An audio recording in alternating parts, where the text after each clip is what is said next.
There's a specific kind of cruelty that goes beyond hurting you, beyond even discarding you. It's the deliberate attempt to make it as though you never fully existed in the first place. Your presence in his story minimized, your influence denied, your very significance rewritten until, in the version he tells and eventually believes himself, you were barely there at all. Today we're walking through 6 disturbing signs that reveal a narcissist isn't simply moving on from you, but is actively working to erase you, your role in his life, your impact on his story, sometimes even your reputation among the people who once knew you both. Understanding these signs matters, not to increase your fear, but because recognizing this specific pattern early protects you from the confusion and self-doubt it's specifically designed to produce. 1. He removes evidence of your existence with unusual speed and thoroughness. Ordinary breakup behavior might involve gradually taking down photos, quietly editing a social media presence over time. Erasure looks different, swift, comprehensive removal of every trace of you, often within days, sometimes accompanied by deleting years of shared history, mutual photos, even posts that had nothing directly to do with you but happened to reference a period of time when you were present in his life. This isn't simply moving on. It's an active attempt to construct a version of his history where your presence never significantly registered at all. 2. He begins retroactively rewriting the timeline of your relationship to others. Watch for a specific telling pattern.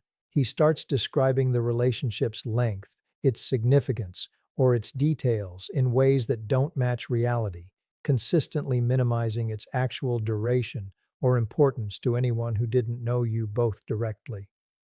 We were never really that serious. It was just a few months, nothing major. This rewriting serves a specific function beyond ordinary narrative management. It diminishes your significance in his story specifically so that your eventual absence requires no real explanation or accounting. 3.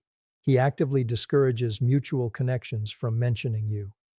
This goes beyond simple avoidance of an uncomfortable topic. It involves visible discomfort, redirection, or even direct requests that people stop bringing you up, not because the subject is painful in an ordinary grief sense, but because your continued presence in conversation threatens the erased narrative he's actively constructing. If mutual friends report he seems to actively shut down any mention of you, changing the subject with unusual speed or visible irritation, this reflects something more deliberate than ordinary discomfort with a difficult memory. 4. He claims credit for things you actually built, created, or contributed. This sign is particularly insidious because it doesn't just remove you from his story, it actively repositions your contributions as his own. Ideas you generated, projects you built together where your role was significant, even personal growth he experienced specifically because of your influence, all of it gets recast as entirely his own doing, with your role minimized to non-existence or, in more severe cases, completely reassigned to him. Together, these first 4 signs reveal something crucial about the underlying motivation driving this behavior. Not simple avoidance of painful memory, but active, deliberate narrative construction specifically designed to remove your significance from the story of his life. Let's continue with the remaining 2 signs and then examine what actually drives this specific unsettling pattern, because understanding the underlying psychology matters considerably more than simply cataloging the behaviors themselves. 5. He begins dating someone new and presents the relationship as though significant time has passed, when it hasn't. This sign often produces genuine confusion and hurt when discovered, and it's worth understanding precisely why it happens, rather than simply experiencing it as ordinary rebound behavior. Watch for a specific pattern. He introduces a new partner to mutual friends or family with a narrative suggesting they've been together considerably longer than they actually have, or implying the previous relationship ended much further in the past than it genuinely did. This isn't simply moving quickly, which happens for many reasons and doesn't necessarily indicate erasure. It's specifically the misrepresentation of timeline that reveals something more deliberate, an active attempt to compress or obscure the actual chronology, making your relationship appear to have ended or to have mattered considerably less than it genuinely did. This particular sign connects to something we discussed extensively in earlier conversations about narrative infrastructure and why narcissistic identity depends so heavily on managing the story other people believe about him. A relationship that ended recently, painfully, or after significant investment threatens a specific self-image he needs maintained. Someone who moves through relationships easily, who wasn't significantly affected, who doesn't carry visible evidence of struggle or loss. Misrepresenting the timeline serves this self-image directly, allowing him to appear as someone whose life continued seamlessly, rather than someone who experienced genuine disruption and loss. 6.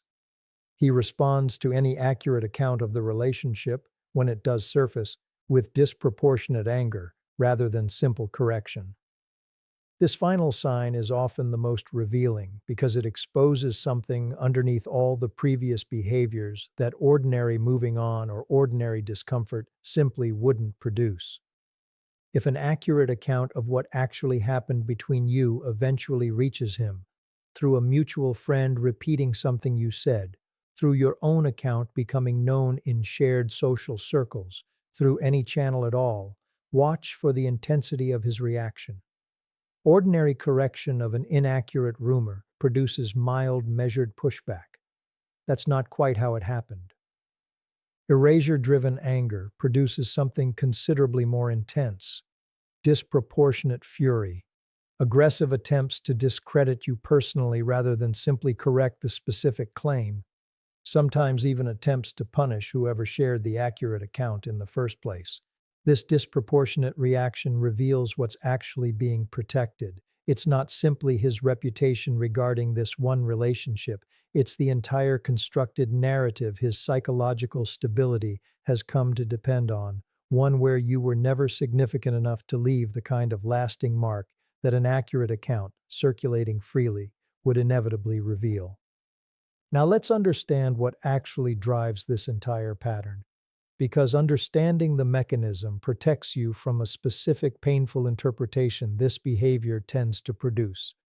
The belief that if he can successfully erase you from his story, it means you genuinely didn't matter, that your presence and influence truly were as insignificant as he's now working so hard to portray. The opposite is actually true, and understanding why matters enormously for how you interpret everything we've discussed today. Remember what we established throughout this entire series about how narcissistic identity depends on narrative control, on maintaining a specific, carefully curated self-image that cannot tolerate genuine acknowledgement of dependency, vulnerability, or significant impact from another person. If your presence in his life genuinely didn't matter, genuinely left no significant mark, there would be nothing requiring this much active, deliberate effort to erase. Erasure of this intensity and thoroughness is not evidence of your insignificance. It's evidence of exactly the opposite, that your actual significance was substantial enough to threaten the self-image his stability depends on, which means it requires this much active work to successfully deny. Because here's what this understanding actually needs to lead toward, and it's worth being direct about it rather than leaving this conversation suspended in psychological analysis without addressing what it genuinely means for how you carry this forward into your own life. The first thing worth understanding clearly is the specific kind of grief this discovery tends to produce, one distinct from the grief of the relationship's ending itself. Watching someone actively work to erase your presence from his story, discovering that he's rewriting timelines, deleting evidence, claiming credit for things you built together, produces a particular kind of pain that goes beyond ordinary heartbreak.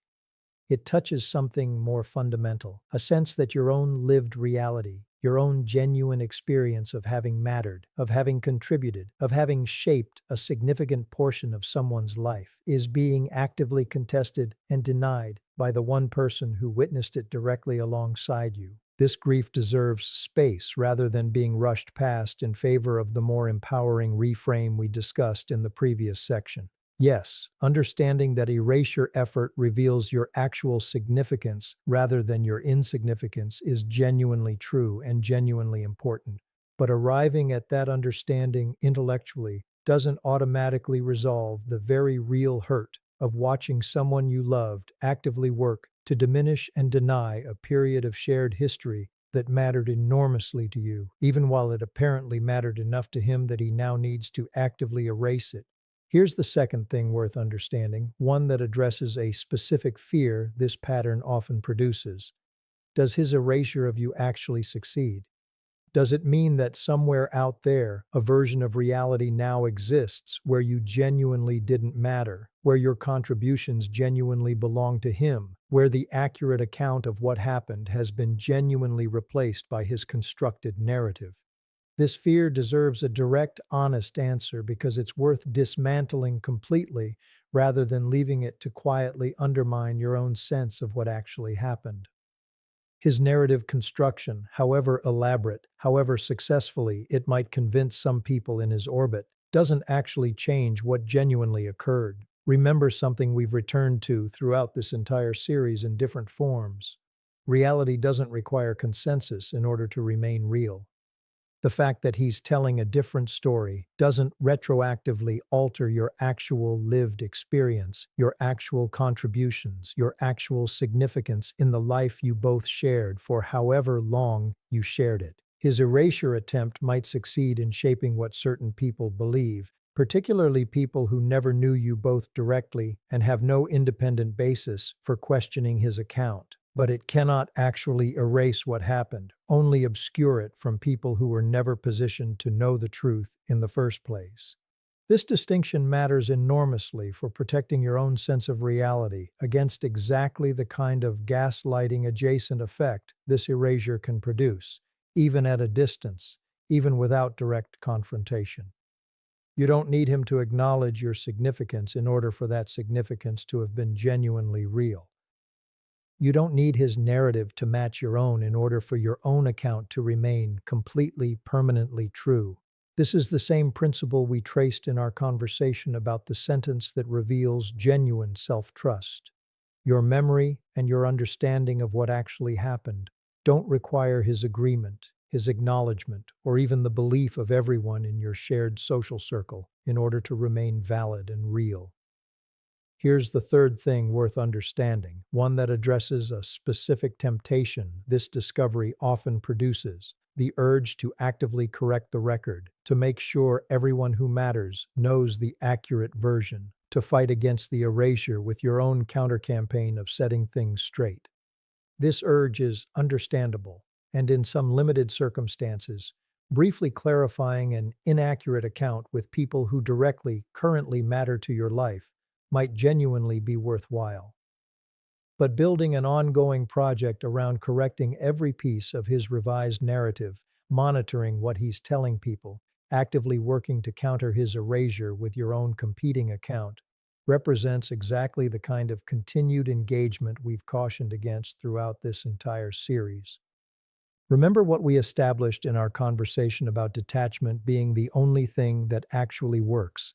Every ongoing engagement with his behavior, even engagement specifically designed to protect your own reputation or reclaim your own narrative, keeps you oriented around him in a way that ultimately serves his continued relevance in your life, rather than your own genuine freedom from needing anything from him at all, including correction of the record. This doesn't mean you should never clarify an inaccurate account when it directly, practically affects your current life. It means the sustained, ongoing project of counter-erasure, the ongoing monitoring and correcting, ultimately costs you more than it protects because it requires exactly the continued attention to his narrative that genuine freedom from him would otherwise release.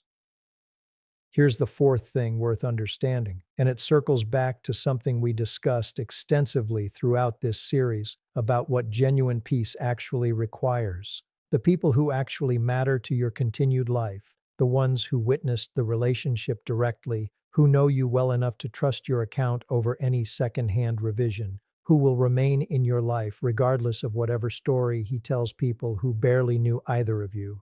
These people don't need convincing. They already know.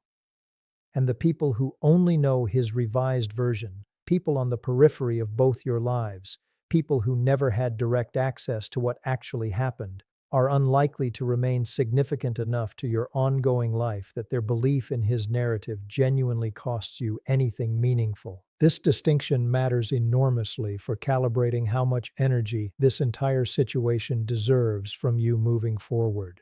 Erasure, however painful to witness or discover, primarily succeeds among people who were never going to remain significant to your life, either way. The people who genuinely matter already carry accurate knowledge, built through direct experience rather than through his account, and that accurate knowledge doesn't require your ongoing defense in order to remain intact. Here's the fifth and final thing worth understanding, the piece that ultimately matters most as we close this conversation. Your significance was never actually dependent on his acknowledgement of it in the first place, not during the relationship, and certainly not now in its aftermath. Remember everything we've traced throughout this entire series about narcissistic psychology's structural incapacity for genuine acknowledgement of dependency or impact from another person. His inability or refusal to accurately represent your role in his life was likely present throughout the entire relationship in subtler forms, long before this more dramatic erasure ever began. This isn't a new development revealing something previously hidden. It's simply the same underlying psychological limitation, now expressed through a more visible, more complete form, once your continued presence no longer requires him to maintain even the partial acknowledgement the relationship itself once demanded. Understanding this reframes the entire discovery, moving it from something that requires urgent correction towards something that simply finally confirms a pattern that was likely always there, waiting to become fully visible once circumstances allowed it. This confirmation, however uncomfortable, ultimately serves your own clarity rather than requiring your ongoing distress. It tells you, with final, undeniable certainty, exactly what you were dealing with throughout the entire relationship, removing any remaining uncertainty about whether his apparent acknowledgement during better periods represented something genuine or something conditional, contingent entirely on maintaining a narrative that could later be revised without hesitation the moment maintaining it stopped serving him. This is what it ultimately means to understand the disturbing signs that a narcissist wants to erase you. Not evidence that you didn't matter, but confirmation, considerably more complete than anything available during the relationship itself, of exactly why the relationship could never have provided the genuine acknowledgement and reciprocity you actually deserved. He was never actually capable of holding your significance honestly, even now, even at a distance, even when doing so would cost him nothing but a small measure of accurate honesty about a period of his own life. Your actual history remains exactly what it was. Your actual contributions remain exactly what they were. Your actual significance in that chapter of both your lives remains completely, permanently real, regardless of how thoroughly he attempts to construct a different version for people who were never positioned to know any better. He can erase you from his story. He was never actually capable of erasing you from what genuinely happened. That reality belongs entirely, permanently to you. That reality belongs entirely, permanently to you. There's one last thing worth carrying forward from everything we've discussed today, something that extends beyond simply making peace with what happened this time. Recognizing this specific pattern of erasure, the swift deletion, the rewritten timeline, the silence around your name, the claimed credit, the misrepresented new relationship, the disproportionate anger at truth gives you something considerably more valuable than closure about one particular person. It gives you a template for recognizing this exact behavior earlier in any future relationship where someone's capacity for genuine, lasting acknowledgement of you might eventually prove just as conditional. Watch, moving forward, for how people speak about their past. Notice whether former partners, former friends, former colleagues get discussed with basic accuracy and fairness, or whether their significance gets consistently, suspiciously minimized regardless of how the relationship actually unfolded. This pattern, once recognized in someone's history with others, tends to repeat itself eventually with you as well, which means it's valuable information available considerably earlier than you might expect, long before any relationship reaches the point where your own erasure becomes the thing you're finally, painfully learning to recognize in real time. Long before any relationship reaches the point where your own erasure becomes the thing you're finally, painfully, learning to recognize in real time. This is ultimately what protects you moving forward, considerably more than any single confrontation, any correction of the record, or any attempt to make him finally acknowledge what he's tried so hard to erase. You've learned something now that you didn't fully understand before, that the intensity of someone's need to minimize you afterward often reveals the exact size of the space you once occupied in their life. That reveal doesn't require his cooperation to remain true, and it doesn't require anyone else's belief in order to matter. You carry your own accurate account forward intact into whatever comes next, not as a wound requiring constant defense, but as simple settled fact, something you know, something you survived, something no revised timeline or convenient omission can actually touch. He gets to decide what he tells people about who mattered in his life. You get to decide what you know to be true about who you actually were in it. That knowing was always the only version that ever needed to hold.